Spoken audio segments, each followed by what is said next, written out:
¿Quieres más control? ¿Quieres ahorrar tiempo y dinero? Somos Abril Soft, La solución más avanzada para el control de recursos humanos y nómina en hotelería. Tiene acceso a la información más importante en tiempo real. Únete a los cientos de Y corporativos colaboradores exitosos que ya confían en nosotros.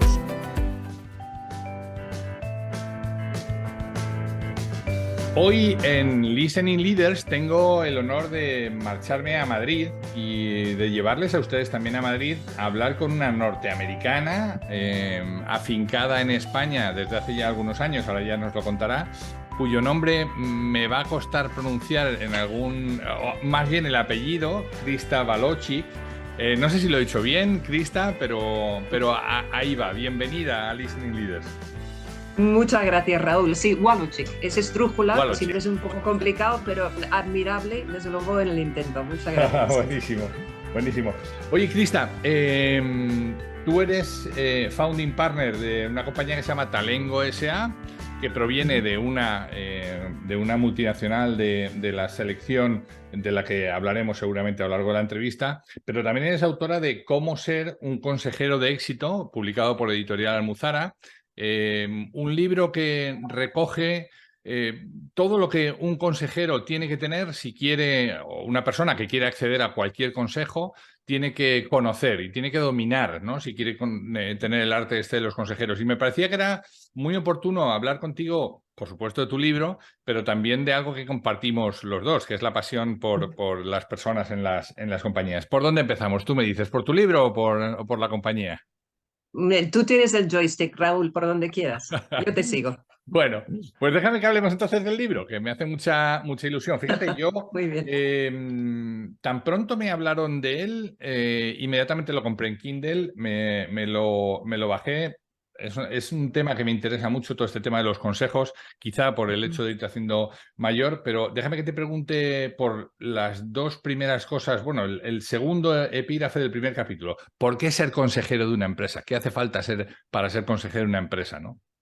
Bueno, mira, esa pregunta de por qué, para qué ser consejero, probablemente es lo más importante cuando alguien se está acercando a esta profesión, porque el libro lo escribí con un planteamiento que no todo el mundo comparte, pero yo entiendo que ser consejero es un trabajo más, es decir, es una función y por tanto es una profesión para lo cual se puede y se debe preparar. Tiene su bloque de conocimientos, de experiencia, de reglas, de liturgia, de marco de actuación. Y uno puede juntar varias experiencias y hacer una carrera de consejero. Así que lo que subyace en el libro es ese deseo de tener un manual para entender qué es el potencial para una persona de hacer carrera de consejero, ¿vale? ¿Por qué ser consejero? Y esto es una pregunta fundamental que hay que hacer en distintos momentos cuando uno se lo plantea. Hay como distintos momentos. Por un lado está cuando uno está en activo, como ejecutivo o como empresario, y otro es cuando uno ha dejado esa vida de cuenta por terceros o el mundo empresarial y que quiero seguir en activo. Empiezo con el primero. ¿Por qué entrar en un consejo de administración cuando uno tiene una actividad ejecutiva? Bueno, hay varios motivos. Por un lado, permite abrir un nuevo mundo. ¿Y qué nuevo mundo? Permite abrir el mundo al accionariado, a cómo se toman decisiones, a cuáles son las cosas que importan de verdad y que regulan, por tanto, qué es lo que nos dejan hacer como ejecutivos, ¿no? También es verdad que da la oportunidad de conocer muchas veces distintos sectores, distintos puntos de vista, y esa amplitud, esa diversidad de ver distinta casuística lo llevamos a nuestro terreno y nos permite tomar decisiones diferentes, ¿no? También, qué duda cabe, nos permite asociarnos con personas de relevancia. Si uno elige bien su consejo, pues normalmente los consejeros son personas que aportan una trayectoria, un saber hacer, una reputación que nos permite también observar y crecer como profesionales. Nos permite, como no, iniciar y empezar a andar sobre un futuro camino. Es decir, esa primera experiencia nos permite ir abriendo una puerta hacia otras posibilidades en el futuro. Y aunque no hay nada que se paga mejor que una posición de alto directivo, también es verdad que nos permite, en el caso de no no siendo patrono, no fundaciones, no asociaciones que no son remunerados, pero sí que nos permite tener acceso a unos ingresos adicionales. Entonces, esto, las personas que están en activo, muchos de estos son las razones por las que escucho el por qué ser consejero. Personas que han dejado o están dejando la vida ejecutivo y, como decía el propio Manuel Pimentel, que es el editor del libro, están pensando en su segunda carrera, ¿no? Esa segunda carrera en la gobernanza, ¿no? ¿Qué aporta en ese momento? Distintas cosas. Por un lado, hay una gran satisfacción de poder aportar experiencias de éxito, experiencias de aprendizaje también a otros equipos más jóvenes en el desempeño de sus funciones en un proyecto empresarial. El poder mentorizar, el poder compartir lo que uno lleva de experiencias propias. También, si uno elige bien el consejo, esto es un sitio privilegiado para poder, voy a ser un pelín romántico aquí, pero poder cambiar el mundo, porque desde la gobernanza de una sociedad se puede trabajar y se puede impactar y se impacta, de hecho, en distintos grupos de interés. Sus empleados, sus proveedores, los clientes, las comunidades donde se trabaja, y eligiendo bien lo que es la actividad y su misión, uno tiene la capacidad de influir y impactar en el mundo. Y una de las cosas es, este es un consejo, esto es una empresa para mí, los valores son los míos, su misión es algo con lo que identifico, construye sobre mis intereses, es decir, es una posibilidad de verdad, es un privilegio desde esa atalaya poder impactar en el mundo. También nos mantiene intelectualmente despiertos, ¿no? Qué duda cabe que dentro de un consejo donde se trabaja en temas de estrategia, gestión de riesgo, monitorizar a los ejecutivos y luego, bueno, que no nos metan en la cárcel, ¿verdad? Eso es otro aspecto de las funciones del consejero, pero necesariamente hay que mantenerse en el mundo, hay que seguir el aprendizaje continuo, hay que entender cuáles son grandes tendencias y intelectualmente es muy estimulante. Nos permite tener un espacio en la sociedad. Una de las cosas que sucede cuando alguien sale de una posición ejecutiva, como digo yo, pierdes uno de tus apellidos. Es decir, yo he sido, antes de Talengo, la compañía se llamaba Norman Broadbent, y claro, dices, Krista Walochik de Norman Broadbent, eso para empezar es una prueba si alguien lo puede retener. Pero bueno, de alguna manera ese apellido que uno tiene, o Raúl Castro, que viene de Televisión Española, o de Procter & Gamble, o lo que sea, desaparece, ¿no? Con lo cual, pierdes una parte identitaria, ¿no? Formar parte de un consejo de administración nos permite seguir teniendo esa posición, ese posicionamiento, y qué duda cabe, es un posicionamiento de relieve y de importancia a nivel de la sociedad, de relaciones, etc. Nos permite no comer todo nuestro patrimonio también, al final hay ingresos, etc. en esta parte, y también seguir aprendiendo.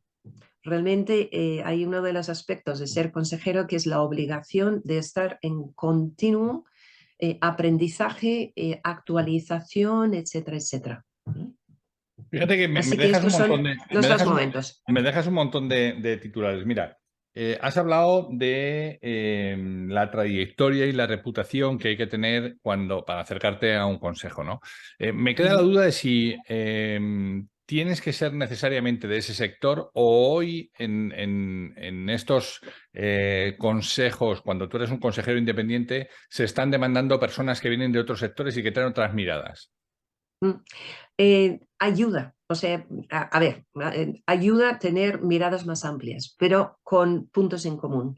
Cuando uno busca qué tipo de experiencia, qué tipo de vivencias trae un consejero, pues, por ejemplo, si yo estoy en una empresa farmacéutica, me encantaría tener a alguien, cuanto menos, que haya vivido negocios regulados, ¿no? Ya. Que haya venido exactamente de farma igual me importa menos, pero que conozca lo que es moverse en ese tipo de entorno. Si yo estoy en una compañía donde hay un núcleo de capital riesgo o hay un afán de crecimiento acelerado vía adquisición, etcétera, me gustaría tener a alguien que hubiera estado en ese tipo de situación, alguna compañía con un ramping up rápido y que haya vivido compras, adquisiciones, integraciones, etcétera, etcétera. Si nos vamos al sector financiero, nos pasa un poco lo contrario. El sector financiero en el mundo, pero especialmente en Europa, bueno, en general, después de Lehman Brothers, etcétera, pero especialmente en Europa, hay tantas normas, tanta regulación, tanto cumplimiento necesario que realmente hay poco ancho de banda dentro de lo que son los consejos de administración de los bancos, porque necesitas tener a alguien que sabe de riesgo, alguien que sabe de financiación, es decir, que hay muy poco variabilidad que se permite dentro, por ejemplo, de las... Estoy haciendo una generalización. De la misma manera que dices, alguien que venga a un consejo de administración, ¿qué experiencia funcional debe traer? No solamente qué sector. Obviamente, si trae conocimiento de un sector concreto, su aprendizaje es mucho más rápido, sabe la dinámica del mercado, sabes quién es la competencia, cuáles son las palancas de generar valor, conoces un poco el quién es quién dentro de ese sector, etcétera. Claramente es un valor, pero también el contraste lo es. Dices, yo me acuerdo, teníamos un consejo asesor hace unos años y dentro del consejo asesor, dedicándonos a asesoría de liderazgo, búsqueda de directivos, de evaluación y también a transformación y desarrollo, estábamos en un momento de crisis económica. Y uno de los asesores un buen día dice, oye, ¿por qué no copiáis a las compañías de papel higiénico? Y dices, ¿cómo? Dice, ¿papel higiénico? Manolo, ¿te volvemos a recordar lo que hacemos? Sí, sí, pero ¿en qué estás pensando? Dice, pues estás 3x2. Dice, ¿por qué no estás pensando en paquetar servicios donde por pagar 2 se llevan 3? Bueno, estas son las ocurrencias que si es alguien que viene del mismo sector está muy condicionado. Es una pequeña ilustración, ¿no? De la misma manera que alguien que venga de otras áreas funcionales. Podrían ayudar.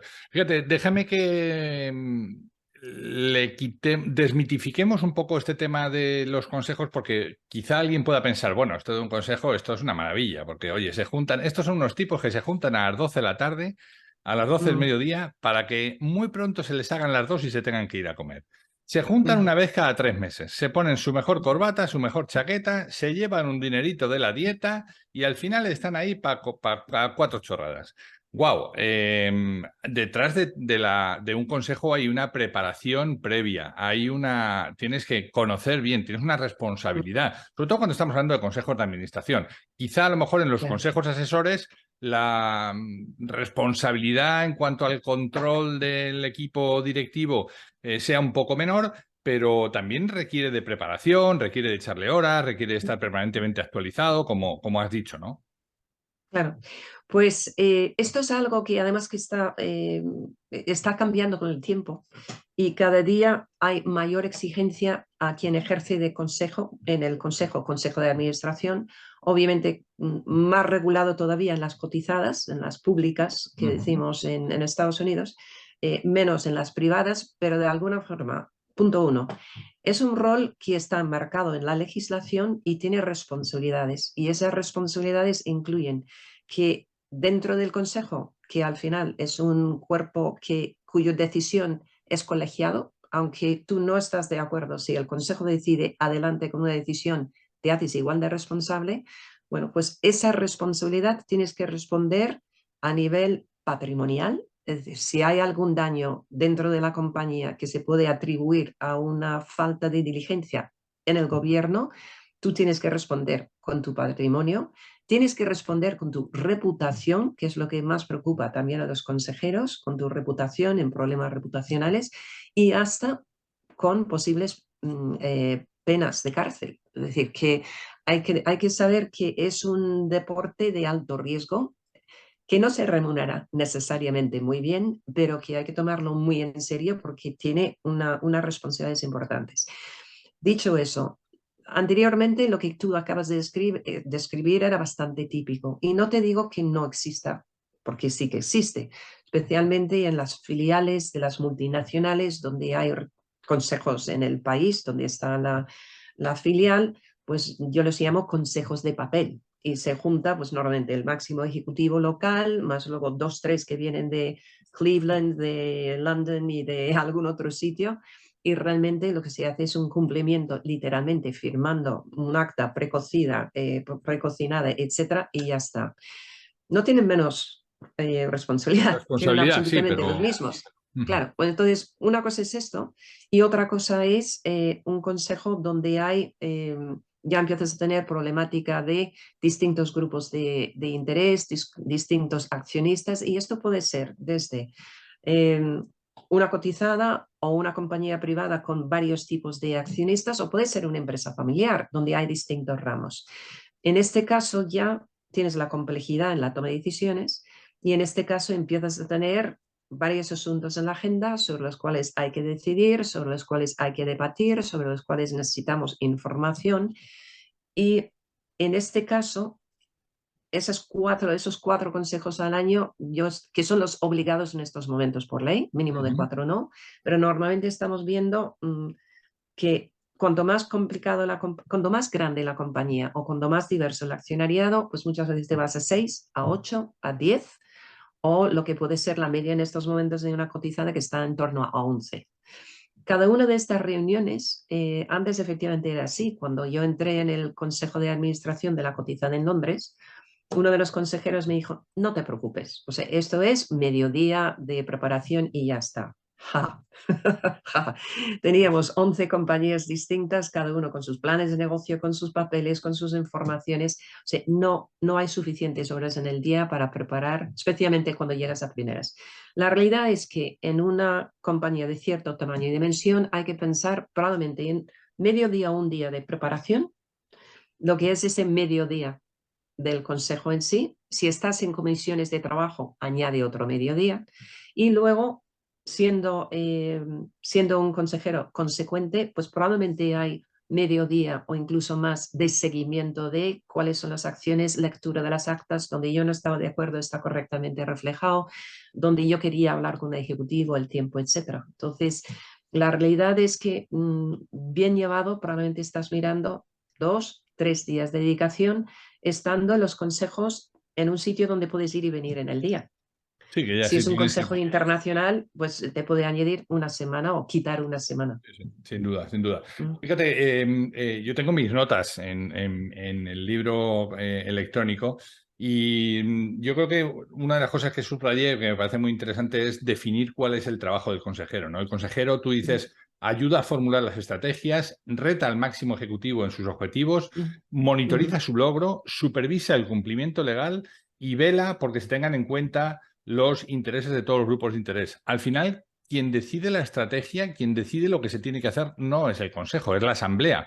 Pero el consejo es el que vela porque eso que quiere la asamblea de accionistas, lo que quieren los dueños, se lleve a cabo por parte del equipo directivo y se vaya haciendo ese seguimiento.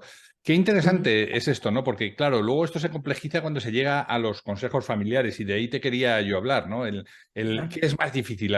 ¿Ser un consejero en una empresa pública o cotizada, como decís en Estados Unidos le llamáis pública, o bien en un grupo familiar? ¿Has tenido experiencias sobre eso?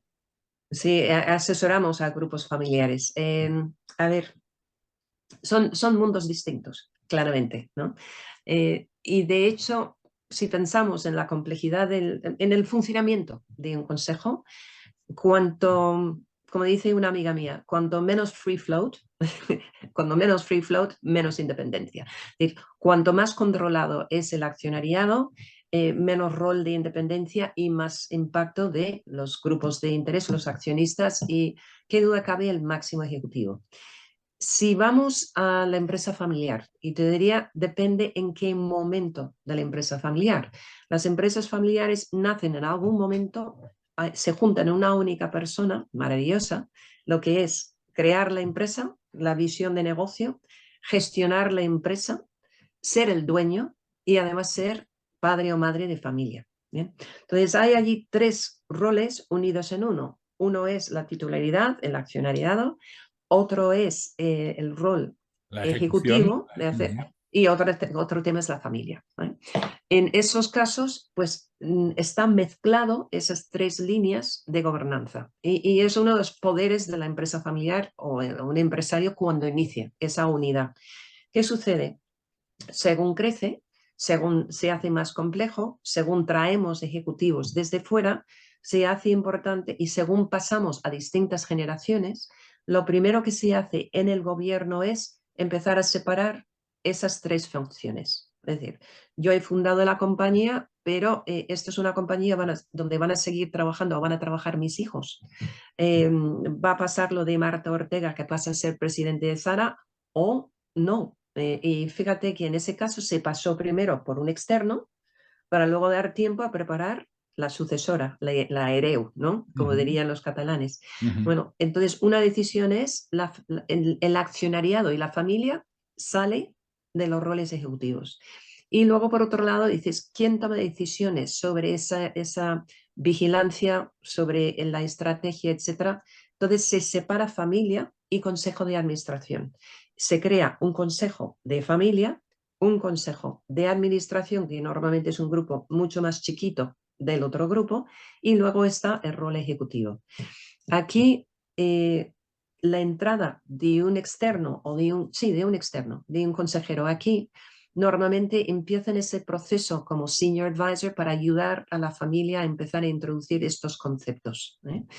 También el entrar en esos conceptos y empezar a crear lo que es la gobernanza del Consejo de Administración, ayudar a la familia a separarse de estos dos lados, de tener representantes, de dar entrada a terceros. Todo esto es un proceso gradual en el tiempo que requiere muchísima confianza en ese tercero que entra, ¿vale?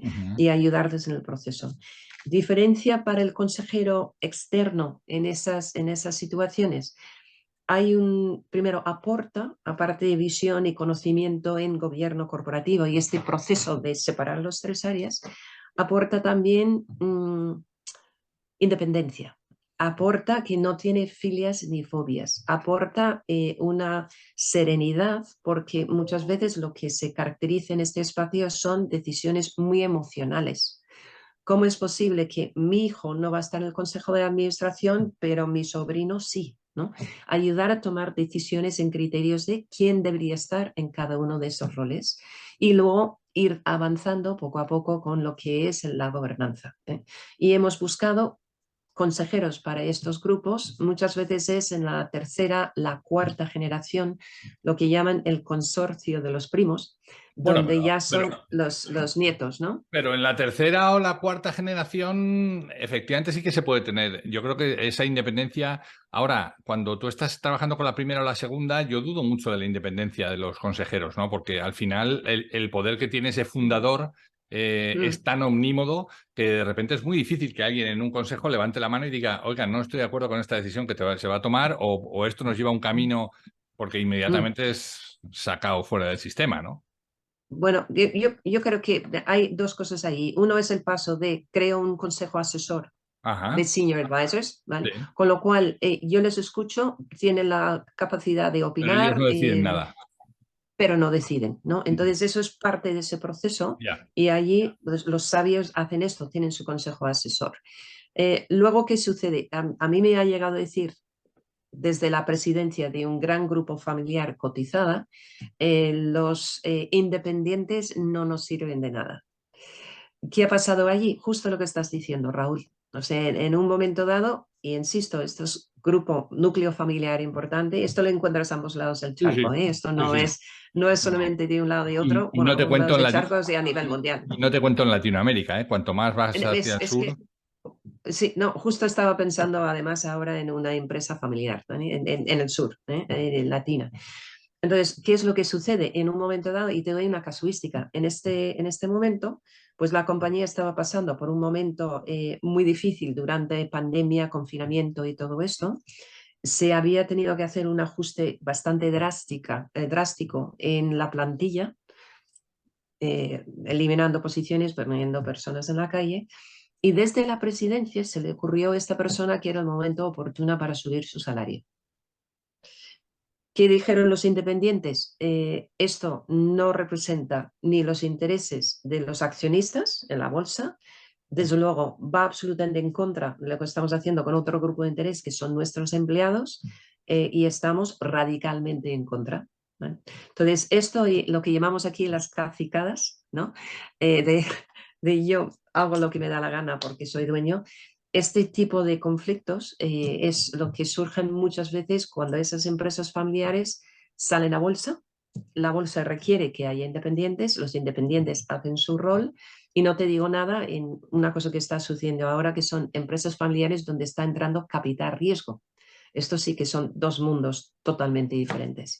Así que no es lineal ni tan fácil el rol del consejero en distintos momentos, ¿eh? Fíjate, El caso de la cotizada es más de cumplimiento, efectivamente, es mucho más normativa, pero sigues teniendo grupos de interés, sigues teniendo los dominicales, como decimos aquí, sí. y tienes mayor exposición, ¿no? Fíjate A que bolsa, mercados, etc. escuchándote, me doy cuenta o destaco la importancia de no equivocarte en el proceso a la hora de elegir un consejero. Tú puedes tener una empresa familiar pequeñita y rodearte de estos senior advisors e ir montando este consejo asesor que te va a ayudar a formalizar lo que luego será probablemente un consejo de administración. Pero en Estados Unidos es muy típico, y sácame de mi error si es así, que se recurra a un headhunter para que te busque a alguien de verdad con el conocimiento y con las competencias necesarias para esa función, que no pueden ser cualquiera, ¿no? No vale cualquier persona, como me decías al principio de esta charla. Vosotros en Talengo estáis haciendo esa labor de buscar personas para los consejos. Correcto, es una de las áreas de trabajo mío y con otros socios, efectivamente para ayudar a identificar consejeros para cotizadas y ahora cada día más para empresas familiares. Cada empresa es un mundo, está en un momento diferente, tiene necesidades distintas, tienen culturas diferentes, o sea, y es importante saber cómo se hacen las cosas en cada consejo. O sea, se puede discutir dentro del consejo o las discusiones se hacen fuera. Cuando entendemos diversidad, ¿qué estamos entendiendo por diversidad en opinión, en perfiles, etcétera, etcétera? ¿Cómo se gestiona? ¿Cuánto peso tienen los dominicales? Es decir, cada consejo es un mundo independiente. Sí, sí. Pero sí hay un bloque de conocimientos que buscamos para un buen consejero, sí que hay un bloque de habilidades que hay que buscar para un buen consejero y luego efectivamente alguien que está muy adaptado para una empresa familiar, que tenga esa sensibilidad, que sabe lo que es gestionar la ruta emocional y no siempre tan basado en hechos, ¿no? Como puede ser otro tipo de consejo, pues esos son perfiles muy diferentes. O alguien que venga, pues lo que hemos hablado, de conocer, de estar en empresas con mucha tecnología disruptiva, pues eso es muy diferente a otros. Es decir, que lo importante allí es, por un lado, entender dónde va la compañía, o sea, cuál es su hoja de ruta estratégica, entender cuál es la composición de la junta directiva, consejo de administración, board of directors, llámalo lo que quieras, donde estés, ver, y lo llamamos una matriz de competencia, o skills index, como quieras, pero entender con cara al futuro cuáles serían las experiencias, conocimientos, habilidades, etcétera, ideales para esa ruta estratégica para ayudar al máximo ejecutivo, no para sustituirlo. Y luego dices, dentro del consejo, en la composición, qué tenemos y qué nos falta. ¿Cuánto de Esa equilibrado está, alineación. no? Eso es, qué perfiles pueden necesitar o qué tenemos ya representado. Y en base a esa necesidad es cuando hablamos de la búsqueda. Te doy un ejemplo fíjate, de una fundación muy reputada, tiene más de 40 años y se dedica al mundo del sinhogarismo, es decir, la homeless, ¿no? ¿Cómo puedes quitar? Bueno, su ambición es que nadie duerme en la calle, ¿no? Y esto, por desgracia, lo encontramos en muchos sitios del mundo, ¿eh? Como dices, si vamos al sur, pero no hay que ir muy lejos en Europa tampoco para No, encontrar. ni aquí en Estados Unidos, ¿eh? Y en Estados Unidos, mira Philly, sin ir más lejos, en muchos sitios.